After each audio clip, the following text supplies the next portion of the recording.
गुन्हेगारी पार्श्वभूमीच्या तरुणाच्या विरोधात एका महिलेने आळंदी पोलीस ठाण्यात तक्रार दिली। त्यानंतर चिडलेल्या तिघांनी तक्रारदार 30 वर्षाच्या महिलेचे राहत्या घरातून कोयत्याचा धाक दाखवून अपहरण केले। त्यानंतर कुरोळी तालुका खेड येथील एका घरात आणले।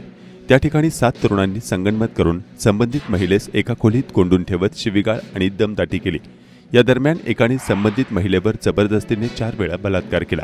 पुन्हा पोलिसांत तक्रार केली तर जिवंत ठेवणार नाही अशी धमकीही दिली। या प्रकरणी महाळुंगे एमआयडीसी पोलीस ठाण्यात 30 वर्षीय महिलेने दिलेल्या फिर्यादीवरून 7 जणांवर गुन्हा दाखल करण्यात आला आहे।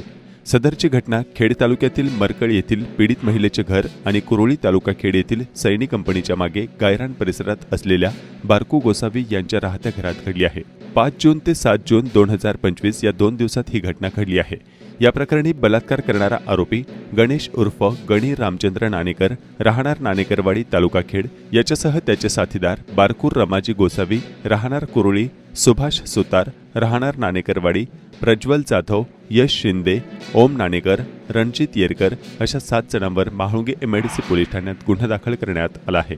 सदरची घटना 5 जून 2025 रोजी सायंकाळी 6 ते शनिवार 7 जून 2025 रोजी दुपारी 3 वाजण्याच्या दरम्यान घडली। या प्रकरणी आळंदी परिसरातील एका 30 वर्षीय महिलेने महाळुंगे एमआयडीसी पोलीस ठाण्यात फिर्याद दिली आहे। पीडित महिलेने दिलेल्या फिर्यादीनुसार आरोपी गणेश उर्फ गणी नाणेकर यांच्या विरुद्ध पीडित महिलेने आळंदी पोलीस स्टेशन येथे दिलेल्या तक्रारीवरून चिडून आरोपी गणेश नाणेकर, बारकू गोसावी आणि सुभाष सुतार यांनी पीडित महिलेस मरकळ येथील राहत्या घरातून कोयत्याचा धाक दाखवून जबरदस्तीने कुरोळी येथील बारकू गोसावी याच्या घरी आणले। तिथे आरोपी गणेश नाणेकर व त्याच्या 7 साथीदारांनी पीडित महिलेस कोंडून ठेवले। या दरम्यान आरोपी गणेश नाणेकर यांनी पीडित महिलेवर जबरदस्तीने 4 वेळा शरीर संबंध ठेवून तिला हाताने मारहाण आणि शिवीगाळ केली।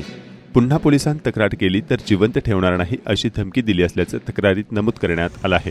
तर महाळुंगे एमआयडीसी पोलीस याबाबतचा अधिक तपास करत आहेत।